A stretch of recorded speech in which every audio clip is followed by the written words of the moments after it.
The sky hasn't been blue in years. Now it glows a sickly amber, like the embers of a fire long dead but still smoldering on the horizon. The air tastes of grit and rot, a metallic tang that sticks to your tongue and reminds you every breath is borrowed. Where rain once fell, only acid droplets descend, sizzling on rusted metal and searing the cracked asphalt beneath my feet. The wind carries the scent of charred pines, turning once great forests into silent skeletons, their blackened trunks splitting like broken bones against the horizon. I drift through what used to be downtown skyscrapers hollowed out, windows blown inward, steel beams twisted into grotesque sculptures. Sidewalks buckle under the constant heat, forcing me to step over fissures wide enough to swallow a child. Street signs hang crooked, swinging on one bolt, half buried in sand so deep it feels like walking through knee-high snow. Grocery stores are gutted husks. The plastic crates and shopping carts lie abandoned, overturned and half submerged in drifting dunes. The rivers are gone. In their place, bone-dry channels carve the land into canyons of dust. I peeked over the cracked bank of the old Mill River yesterday. Its bed is nothing but a sun-bleached scab on the earth, littered with the bleached remains of fish and birds that lingered too long. We rationed water like gold, a cup at dawn, a half at dusk. Now even that is a luxury beyond reach. Wells have collapsed, aquifers are poisoned by chemical runoff, and any fresh spring is guarded by desperate men with nothing left to lose. Electric grids flicker in distant memory. The hum of transformers has been replaced by the omnipresent drone of generators. I keep mine fed with scavenged propane, but every tank is a gamble. At night, entire neighborhoods light up in flickering, orange glows. Makeshift encampments huddling beneath tarps and rusted corrugated iron. Survivors trading scraps of canned food for a lull in the wind. I hear whispers of organized groups farther north. The Keep, they call themselves. Hoarding fuel and clean water, sealing their gates against anyone without the right token. Elsewhere, raider gangs cruise the highways in armored trucks, their headlights sweeping the dust like predator eyes looking for stragglers. Crumbling churches and libraries stand mute witness to what we've lost. I could tell you the exact location of the children's library, where once herds of kids chased pigeons under stained glass windows. Now, its doors are jammed shut, the courtyard overgrown with thorn bushes that have claimed every path. I found a stack of moldy books in the foyer, pages fused together, ink running like tears down the paper. I carried one with me for days before I dared to open it. The smell of damp paper was sweet, nearly enough to make me cry. Government is a myth, a fairy tale for children who haven't yet been old enough to see the sky turn orange. There are no official broadcasts, no soldiers in uniform, only vigilante justice and makeshift councils cobbled together from whoever happens to have weapons. I've heard rumors of a civil authority surviving in the old Capitol building, but the road there is mined, and the outskirts are crawling with frostbitten mercenaries. Every map I own is outdated. Every road could lead to a minefield or an ambush. Sometimes when I'm alone in the booth and the static hushes for a moment, I close my eyes and imagine rain. I picture water sliding down my cheeks, soaking my shirt, splattering in puddles at my boots. But the world doesn't work like that anymore. Instead, I open my eyes to the orange haze, to the endless dunes of dust and broken glass, to the knowing stares of survivors who pass by and pray I have a signal, any signal, that they're not entirely alone. This is the new normal, a landscape of ash and sorrow stitched together by the ragged threads of human stubbornness. I keep the transmitter alive day after day, because if I stop talking, the silence will swallow us all. And in this broken world, the faint crackle of my voice on the airwaves is the only proof we still exist. I am Miles Harrington, the voice in your radio, the tired whisper behind the static. Before the world cracked open, I was an engineer, a drone specialist mapping remote storm patterns for a weather monitoring agency. I spent my days calibrating instruments, tracking the next great hurricane, and marveling at storm clouds from behind reinforced glass. I loved the predictability of data, numbers you could trust, patterns you could plot. I had a wife, Elena, and a daughter, Sophie. They filled my apartment with laughter and wood smoke. Sophie's tricycle clattering across tile, Elena's favorite record spinning on the turntable. That life ended 3 summers ago, when the storms stopped being storms and started being monsters. Survival here is a matter of routine. Every sunrise, or what passes for sunrise through the orange haze, I climb into my battered Jeep, its engine cough-hacking like an old man with emphysema. I check the fuel gauge, whisper to myself, just one more day. Then I drive the serpentine backroads to scavenge. Canned peaches in a flooded warehouse, a half-crushed water purifier in someone's collapsed garage, a handful of solar cells in an electronics store whose windows have long since shattered. I mount the purifier on the trailer hitch. I strap the cells to the roof rack. I drive back through miles of tombstone gray suburbs, windows down against the dead storm air. In the evenings, I pedal the small generator that powers this broadcast booth. My legs burn, but the hum of electrons is my lifeline. I patch together a few hours of airtime. News of raider patrols, water ration points, the faintest chance that someone, somewhere, has a working well. Then I read letters, scraps of paper, folded into tin cans, tossed into the street when they hear me coming. Saw your beacon. One reads, "We're 2 families, children ages 4 and 7, need trade, medicine for batteries, hiding in the old church." I scrub the words on my tongue before I read them aloud, because every name carries a weight too heavy to bear.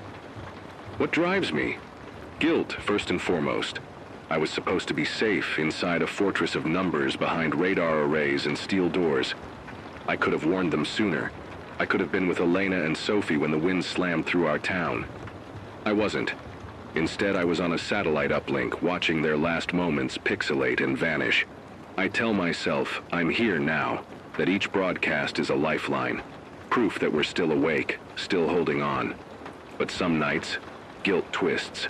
Into anger, at the storms, at myself, at the world that taught me to trust data over instinct. I've lost track of how many names disappear in my ledger. Friends who thought they'd make it to the keep. Scavengers who vanished in the wasteland. Neighbors who turned on each other when the water ran dry. My only constants are the generators were, the scratch of my pen across notebook lines, and the ragged playlist of old songs I cling to. Here comes the sun. What a wonderful world. Tunes so out of place they almost make me cry. Yet something else drives me too. The need for connection. I remember Sophie's small hands pressing against the glass door when she ran to hug me after school.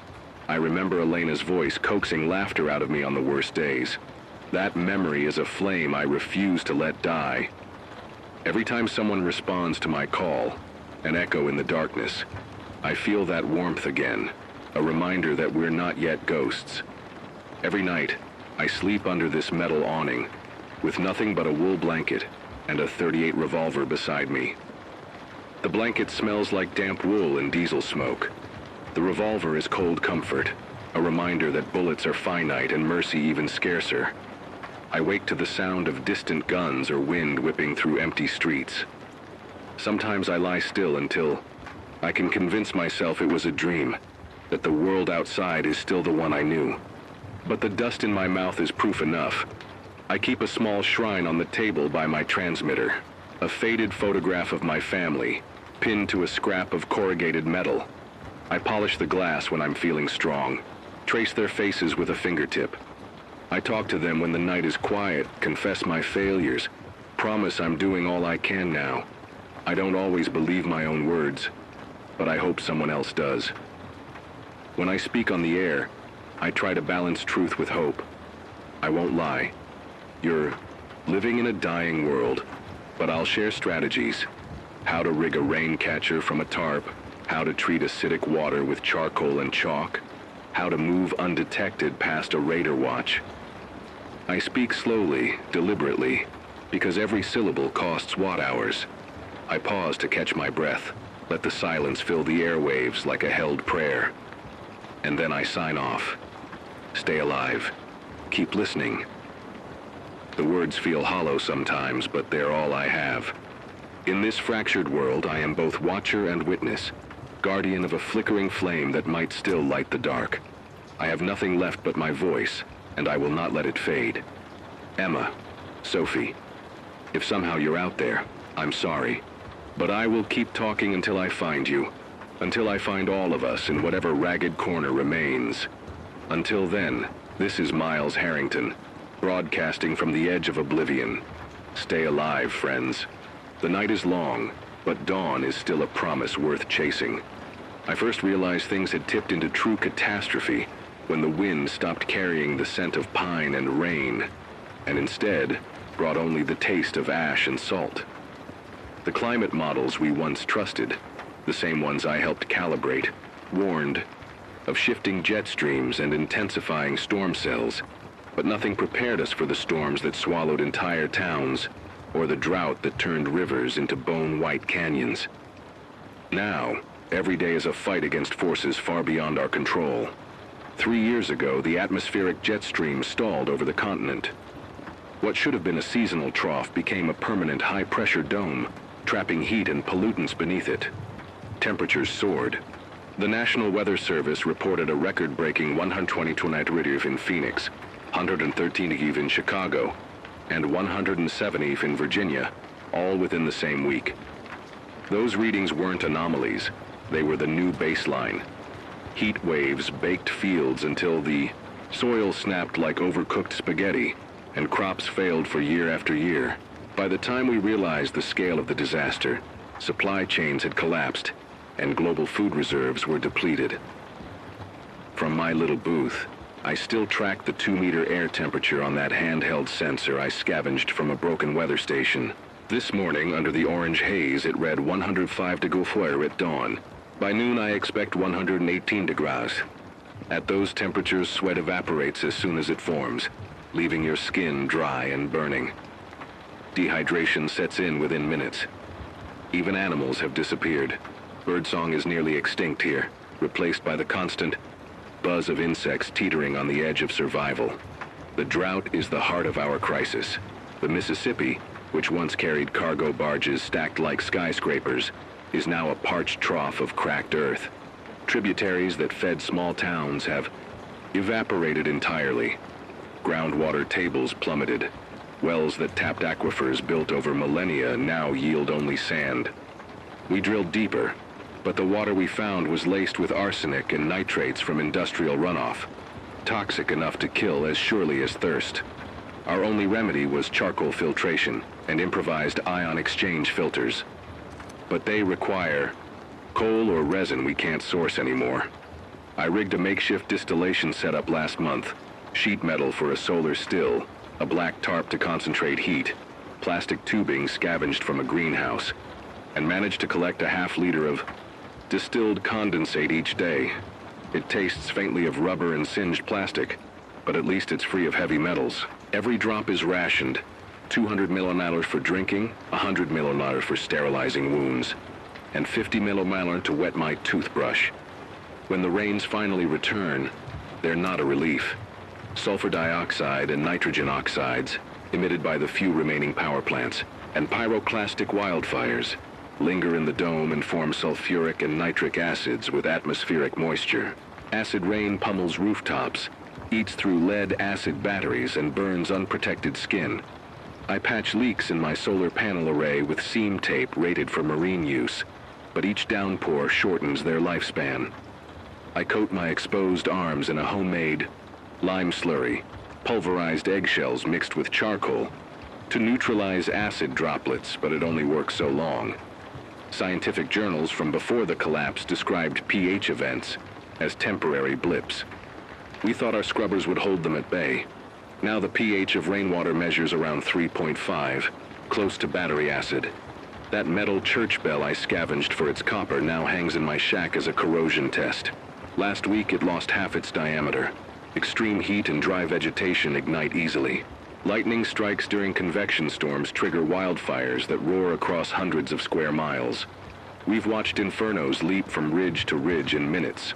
Smoke plumes have created their own weather systems, pyrocumulonimbus clouds, that spawn ash hail and localized lightning. Once I hiked to the top of a grain silo to scout for salvageable machinery, and spotted a 3-mile-long line of fire advancing on our encampment. We fled with what we could carry. The wind shifted, and the inferno bypassed us by hours, but the next day we found charred trees and animal skeletons in its wake. My only real defense is to clear a 200-foot perimeter of brush and deadwood around this shack. I maintain a wet trench, ditch filled with distilled water and charcoal filters, to stop creeping embers. Each time I cut another tree, I feel the heat of goodbye radiate off the stump. Scarcity breeds desperation, and desperation breeds violence. Raider gangs prowl the highways in armored rigs, scavenging fuel, weapons, and water. They run convoys, impersonate relief workers, and set traps at water redistribution points. I once tried to barter purified water for a week's worth of batteries at an oasis they protected, only to watch them slit the throats of 2 families who refused to kneel. On the radio, I warn of convoys headed west, describing the blue crescents painted on their trucks. Sometimes I receive silenced responses, coded replies that mean we're next. My pulse races as the static crackles. If they triangulate my broadcast, this booth could be a death trap. Yet I stay on the air because someone, somewhere, needs to hear how to avoid those roads and rig their radios to short-range circuits. Fuel is the lifeblood. Propane, gasoline, diesel. Every drop seizes at higher prices on the black market, measured in bullets or human lives. I've siphoned from abandoned tanker trucks, rigged wood gasifiers on old engines, and even trialed compressed air vehicle conversions based on century-old blueprints. None were practical long-term. Wood gasifiers work only if you have dry hardwood, which we don't. Compressed air systems require heavy-duty tanks that can safely hold 3,000 psi. Impossible to fabricate here. The only sustainable energy is solar. But the orange haze cuts radiation by nearly 60%. My 12 watts per square meter of exposed panel output gets chewed up by inefficiencies. I tilt arrays at dawn and dusk to chase the sun's faint edge. But each day I lose 2 to 3 hours of generation. Batteries degrade under heat and acid. I replace atrophy-soaked lead-acid cells with lithium packs salvaged from abandoned EVs. But those are finite. I taught myself atmospheric chemistry back when I still had textbooks. Now I explain it on the air. Radio listeners, remember that rain pH of 3.5 means hydrogen ion concentrations 100 times higher than normal. Your lungs absorb those ions too. Breathe through a damp towel to filter particulates, but keep it alkaline with baking soda if you can find any. Daytime temperatures above 110 degrees Celsius accelerate dehydration exponentially. Every degree adds a 5% increase in water loss per hour.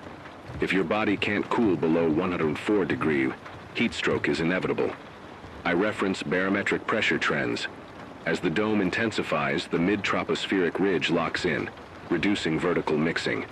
Less mixing means more trapped heat and pollutants. I interpolate data from my anemometer and barometer. Winds under 5 miles per hour mean dust will settle instead of clearing. Choose south-facing windows to channel calmer flows. Anchor cloth screens in doorways to catch the grit. My voice falters when I explain the carbon feedback loops.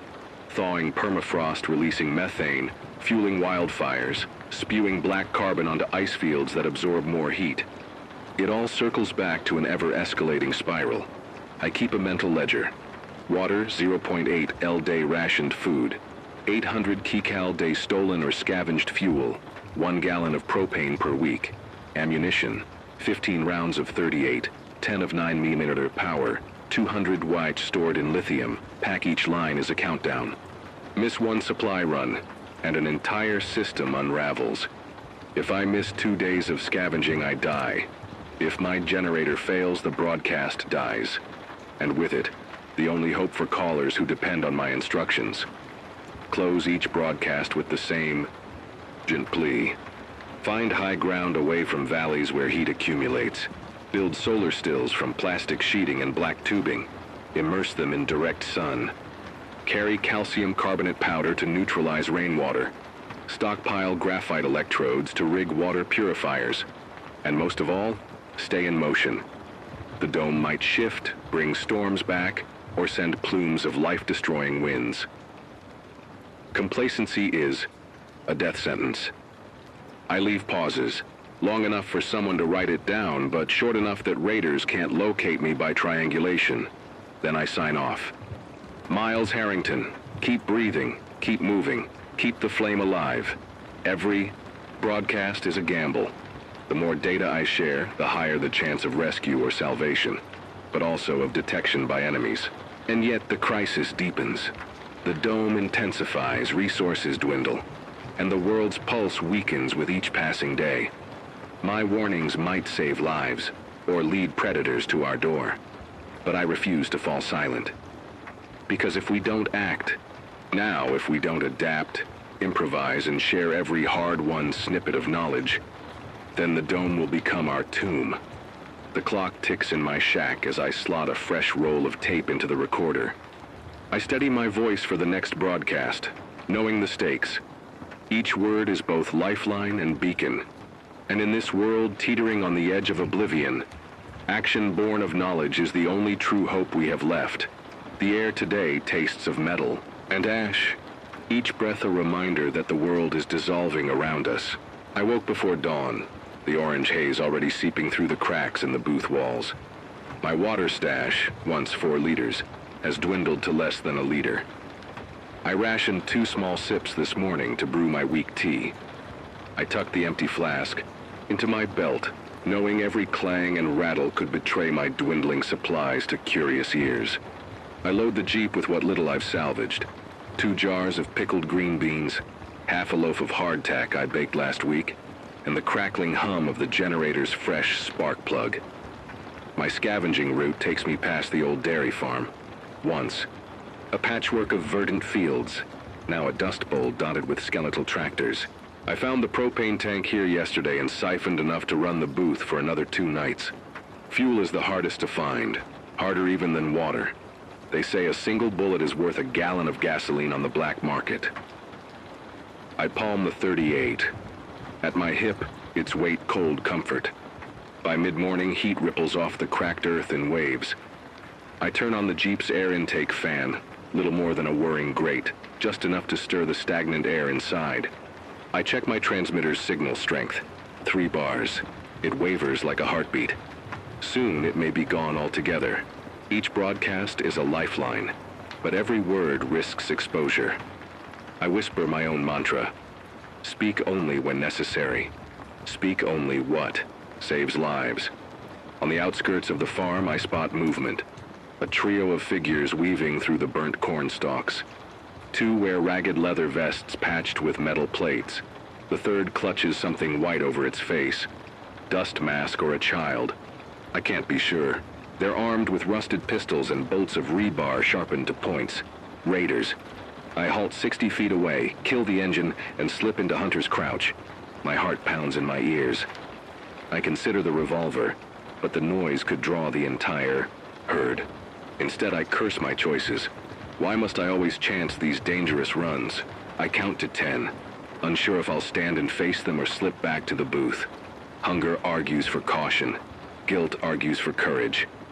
My gaze flicks to the jars of green beans. That's all the food I have until next week's salvage. If I retreat, empty-handed, the broadcast tonight might be my last. They pass without noticing me. Their boots crush brittle husks underfoot. I smell sweat and iron. I slip behind a silo, pressing myself flat against the corrugated steel. Beneath the dust and grime, the metal is still blister hot from yesterday's scorch. My shirt sticks to my ribs. I wait, heart thudding, until I feel the ground settle again. No sound of boots, no whir of engines. I exhale. I'm alive. And I still have those green beans. As I approach the ruined farmhouse, I stumble over the half-buried frame of an old pickup. Its doors gaped open, rusted hinges refusing to shut. Inside, I find 2 quarts of milk, powdered, sealed in thick mylar sachets. My hands tremble as I slip them into my pack. It's a treasure beyond measure. Reconstituted milk for my tea, added calories for the hardtack. but my relief is cut short by the crack of a branch and low voices from the barn. I creep toward the sagging threshold and peer inside. A young woman, no older than 20, kneels beside a makeshift altar of broken milk crates. Candles carved from waxed cloth drip oil onto the floor. Her hair is cropped close. Her cheeks are sunken, eyes bright with feverish hope. Behind her stand 2 older men in faded flannel, their eyes haunted. "Please," she begs.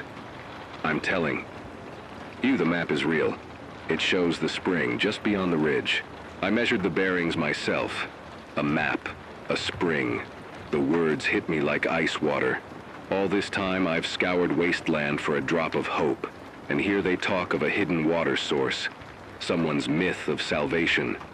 I step forward, from shadow, into the barn's pale light.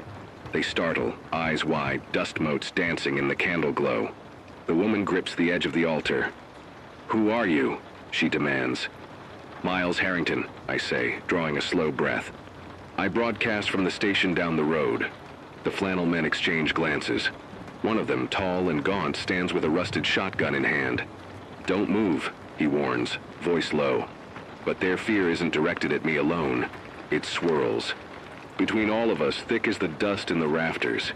I explain quickly. I heard rumors of their group, saw the makeshift campfires on horizon runs. I let them lower the shotgun, cautiously. We talk in whispered bursts. The map was drawn on a piece of tar-lined canvas, inked in charcoal. It points to a cluster of pine trees beyond the ridge. Trees that haven't burned because they sit in. A narrow valley shielded from the sun. Underneath lies a spring, gurgling beneath layers of clay. If true, this could be the salvation so many of us have prayed for. But there's a catch. The path to the ridge snakes through open dust flats, exposed to the worst of the heat.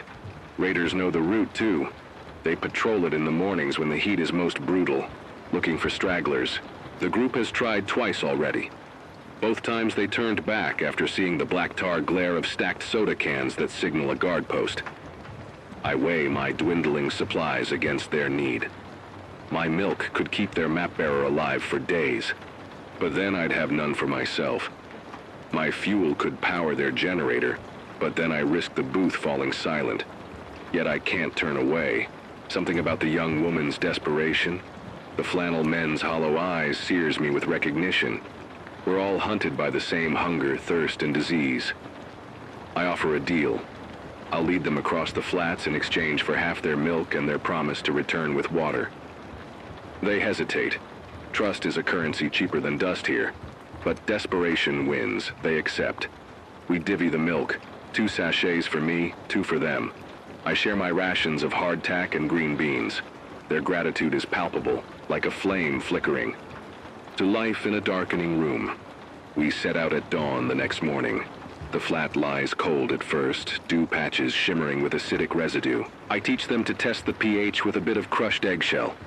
If it fizzes, the water in nearby hollows is too toxic to drink. We navigate by the sun, avoiding compass needles skewed by nearby iron deposits. 20 miles in, exhaustion threatens to undo us. The men drop to their knees, gulping air. The woman's mask slips, revealing her labored breaths. I hand her my water flask. She drinks without hesitation. Then we see them. 5 black trucks in a loose V formation, engines thrumming. Like angry insects. Raiders without doubt, and they've spotted us. I raise a hand, halt, but it's too late. The men unsling rifles. The woman presses her back into mine. I feel her weight, the latex mask brushing my cheek. My revolver feels heavy. A betrayal of pacifist instincts drilled into me as a child. Yet I know we'll die if we stand still. Follow my lead, I whisper. I dart toward a cluster of collapsed silos, bullets cracking the air around us. The men cover our flanks. The woman drags, her map across her chest like a talisman. I reach the silo's shade and kick open a hatch, an old maintenance tunnel.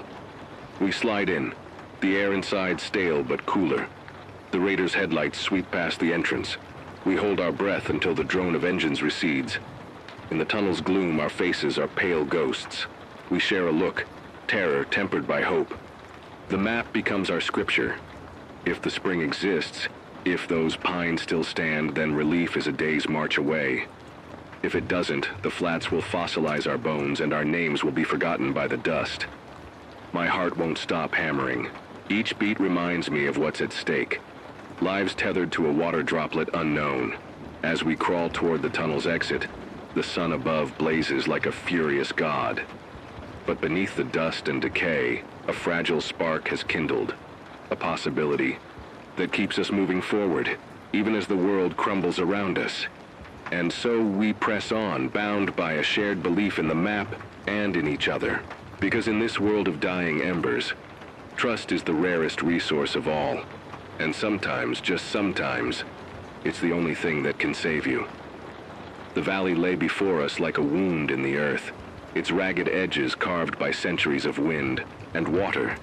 I led the small band of survivors down the rocky slope, each step a battle against gravity and burning feet.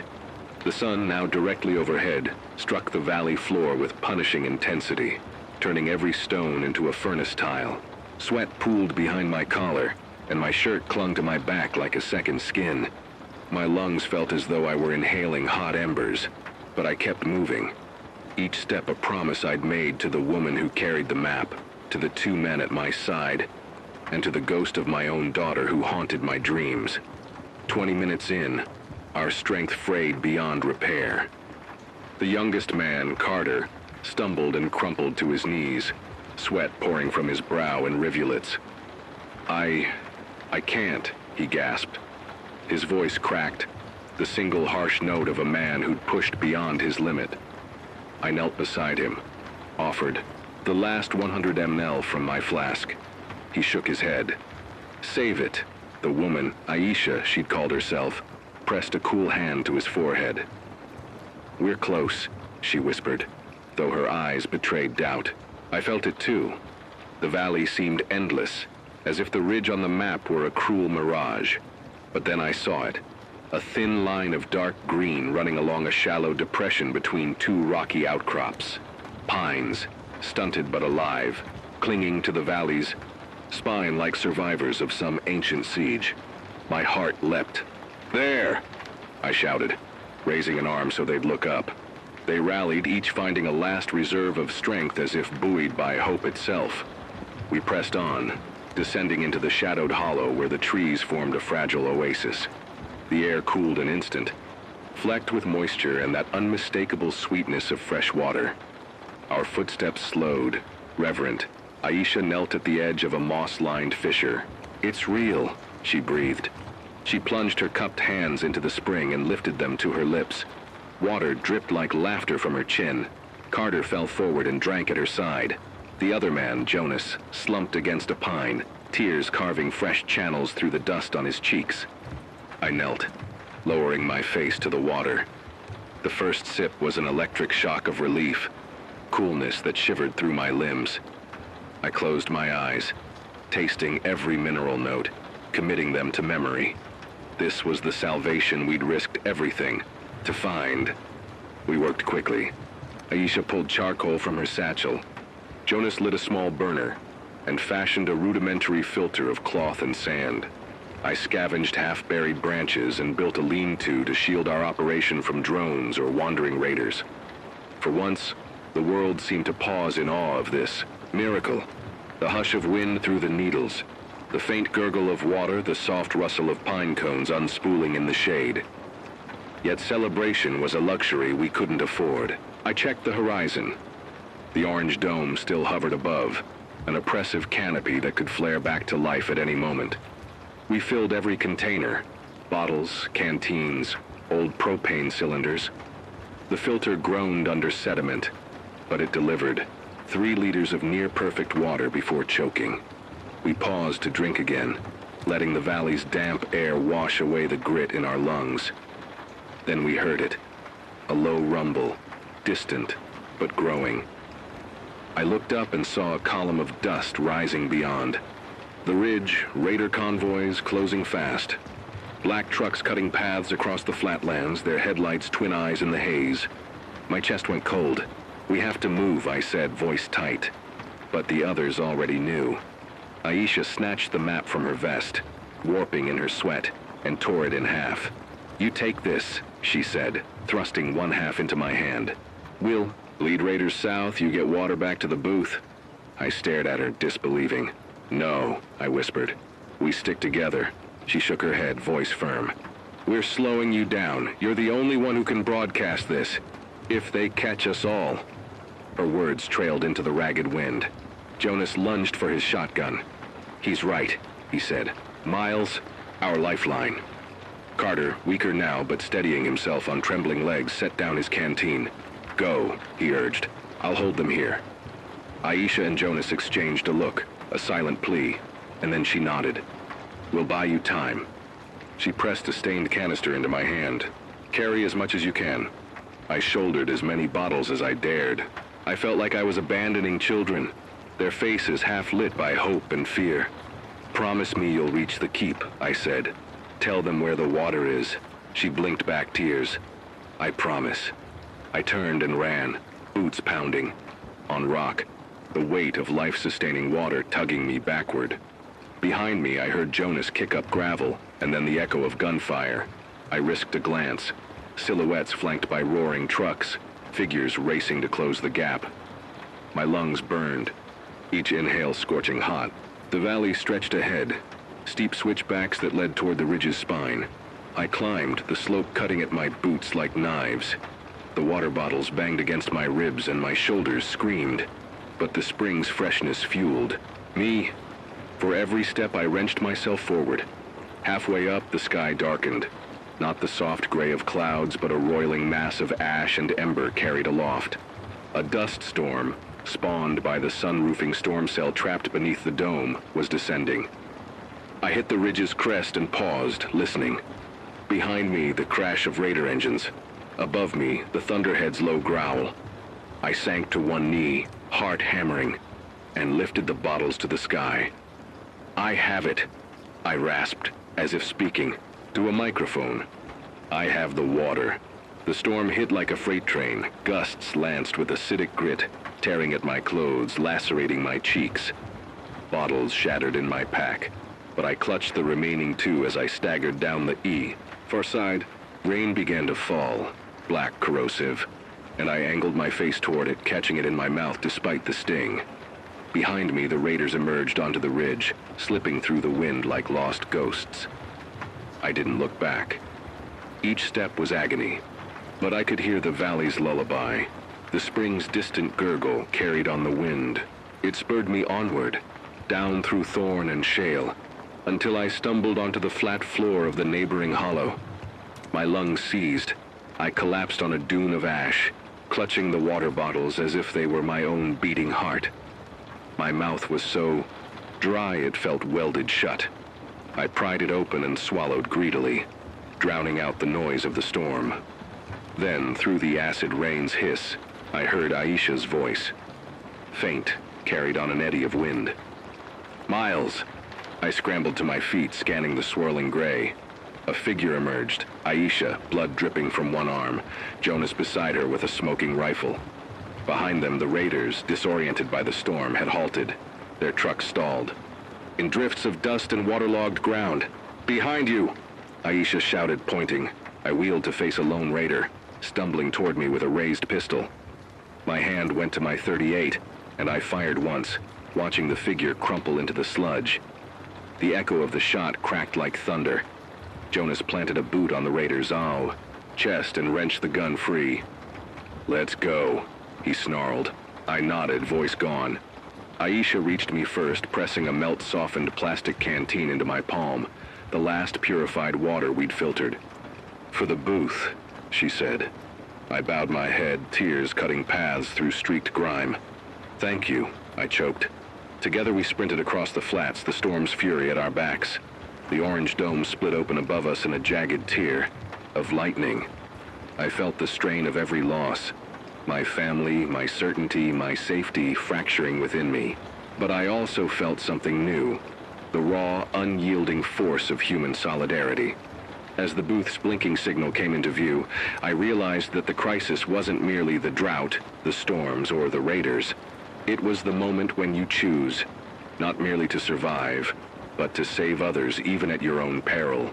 I collapsed at the booth's threshold, clutching the water and the maps torn half. My chest heaved with sobs I didn't bother to stanch. Aisha and Jonas loomed above me, wounded, but unbowed. Behind us, the storm raged, a reminder that even the fiercest tempest can't drown every spark of hope. I lifted my head, voice trembling but resolute. This is Miles Harrington. We found it. The spring is real. Coordinates at the top of the next broadcast. Stay alive. Keep moving toward the water. And as I spoke, my words cut through the static like a blade, carrying the promise that even at the edge of oblivion, we still had the power to choose life. The dawn after the storm felt impossibly fragile, like a pale promise we weren't yet ready to believe. When I finally emerged from the booth, legs trembling from exhaustion and bruised by my fall on the ridge, I half expected the world to be unchanged. Endless dunes of ash, the orange dome unbroken, humanity's last ember, flickering out. But the Springs Valley had left its mark. Along the cracked roadway leading back, I found small green shoots poking through fissures, and where yesterday there was only dust, now thin rivulets of clear water ran off tar-worn asphalt. Jonas and Aisha collapsed beside me as the first. Light slashed through the poisoned haze. Aisha pressed her hand against my shoulder, eyes bright with relief, and Jonas simply shut his eyes, as though sleep would carry away the memories of gunfire and acid rain. We sat in silence for minutes that stretched until the sun climbed higher, warming our wounds.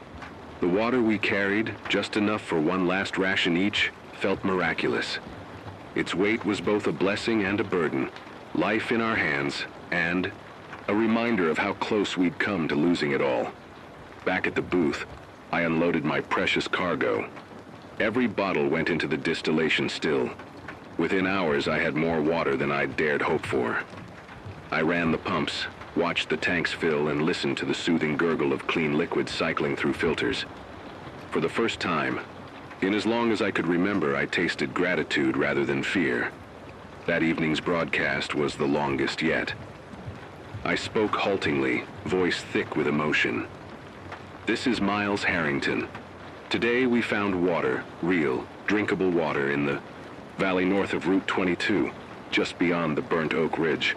Coordinates are logged and repeating. Follow the red-flagged markers we've posted along the old aqueduct line. We've rigged solar beacons to guide you. Bring containers. Share rations generously. Do not attempt the route without protection. Against raiders, trust only those bearing the White Star insignia.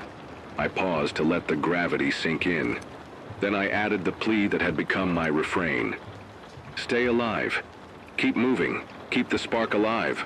When I signed off, silence filled the booth. No callers, only the hum of the generator. Yet the air felt different. I dared to hope people would answer.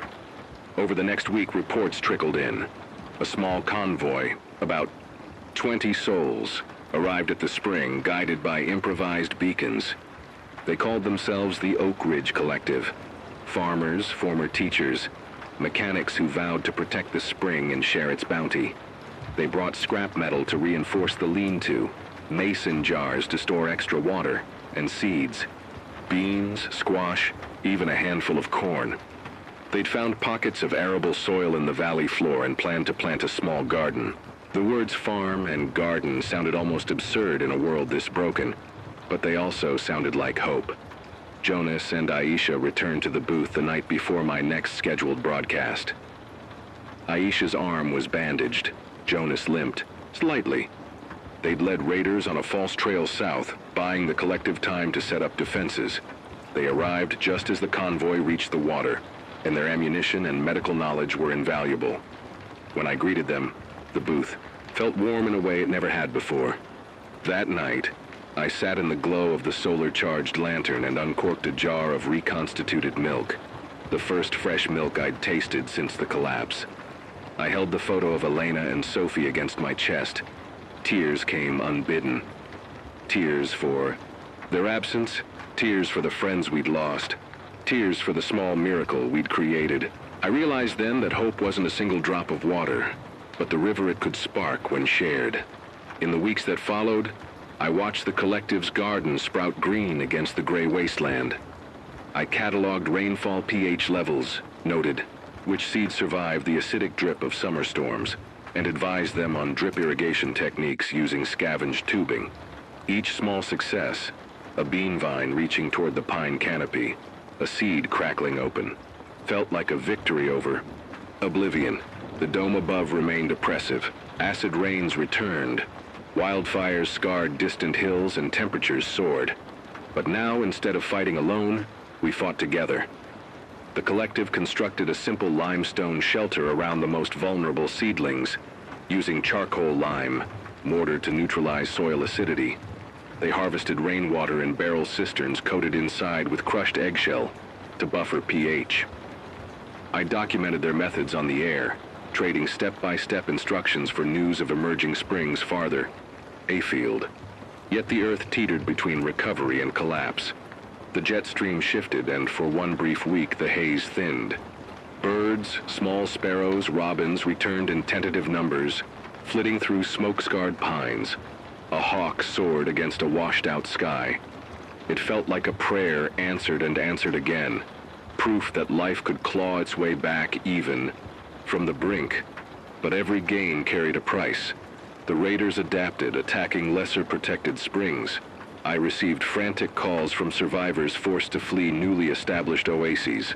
The collective sent patrols to escort small parties, but they weren't enough. I wrestled with guilt. My broadcasts saved lives, but they also lit beacons for predators.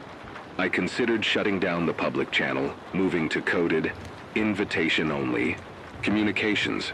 But then I heard a child's voice crackling over the static. "Miles, please, we need your help. My mama is sick and the spring's too far. We're running out of time." I hesitated only a moment. Hope, once unleashed, couldn't be contained. Better to share imperfect salvation than hoard it in silence. Standing atop the ridge one evening, watching the steel-blue flames of distant wildfires, I recognized the man I'd become.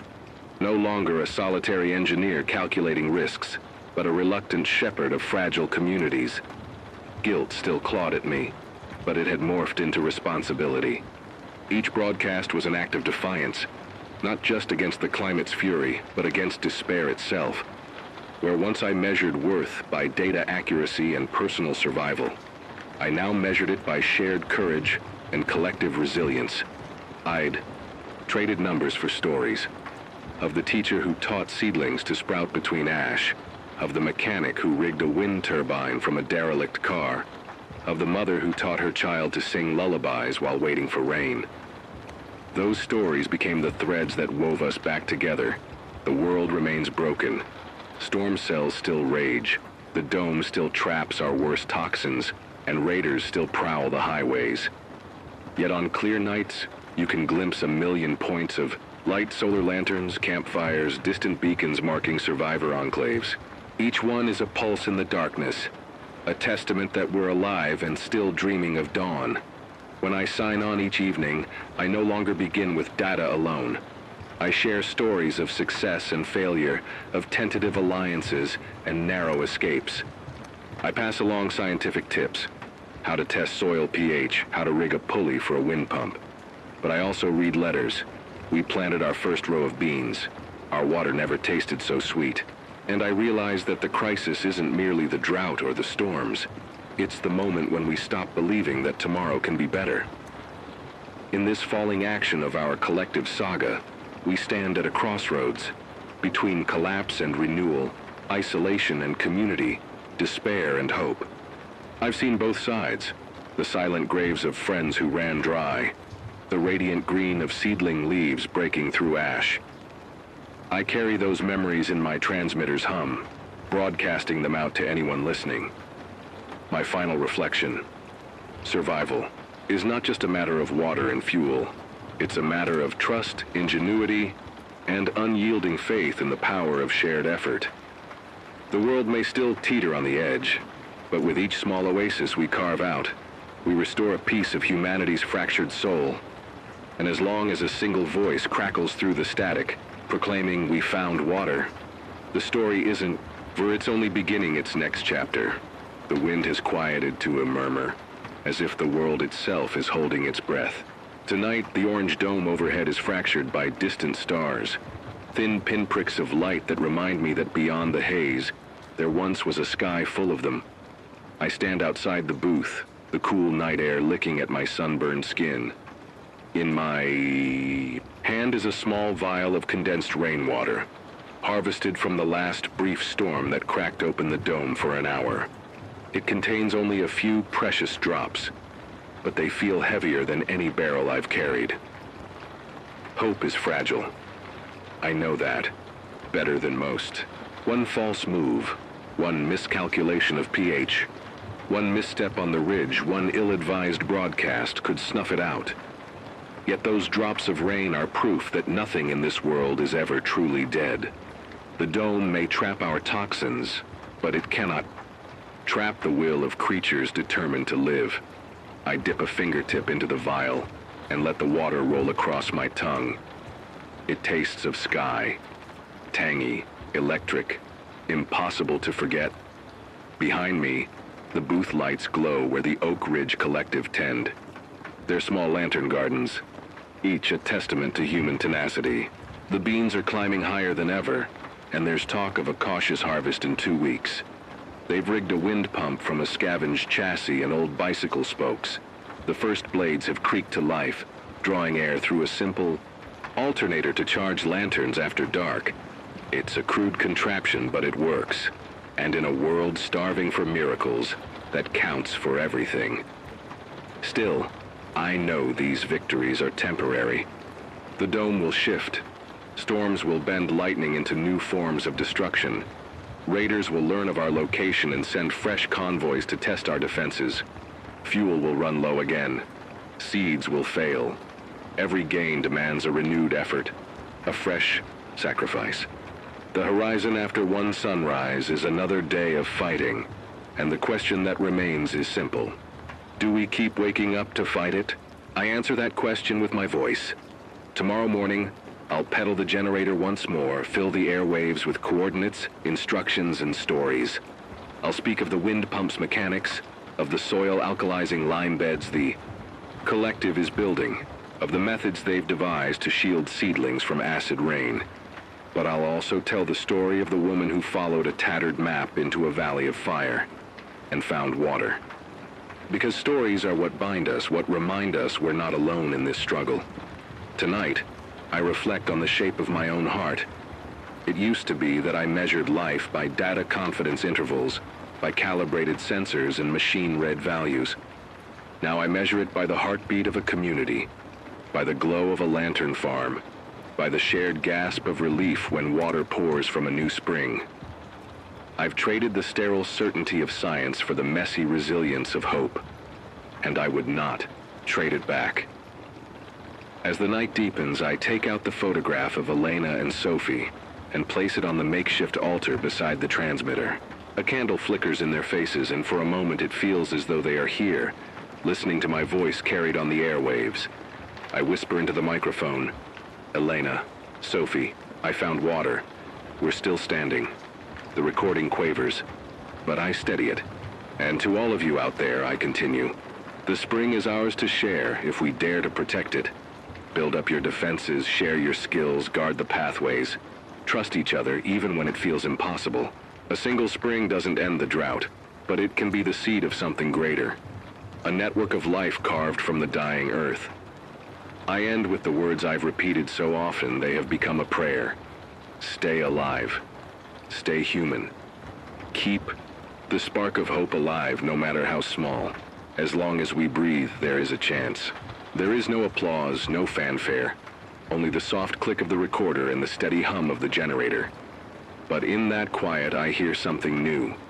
The distant echo of murmured conversation among the collective, planning tomorrow's harvest, tomorrow's patrols, tomorrow's innovations. The night may be long, but it is not silent. I step back from the booth and look toward the ridge, where the first light of dawn will ignite the horizon in gold and crimson. Beyond it lies the world's broken scars, the ash plains, the acid-etched forests, the skeletal cities. But beyond those lies possibility, a place where seedlings push through dust, where wind pumps spin in the breeze, where small communities stitch together the tattered remnants of civilization into something that breathes. That is what I see when I close my eyes. Not a world restored to what it was, but a new world born from our unyielding will. I don't know what tomorrow holds. I don't know if the spring will hold out under the next acid storm, or if raiders will breach our defenses once more. I don't know if my voice will ever reach Elena and Sophie, or if they still live to hear it. But I know one thing beyond doubt. Tomorrow I will pedal that generator, speak into the static, and tell the world that hope endures. Because hope isn't a guarantee, it's a choice. It's the decision to rise again when the sky burns, when the rivers run dry, when the storms close in. It's the resolve to carve gardens in ash, to filter rain through sand, to stand guard against those who would steal our future. And as long as one voice refuses to be silenced, the story continues. So here, at the edge of oblivion, I make my stand. For every listener out there, for every seedling pushing through dust, for the memory of all we have lost and the promise of what might yet be gained, I leave you with this final plea. Rise with the dawn. Carry water in your hands and hope in your heart. Keep moving forward together. The world may be broken, but we are not finished.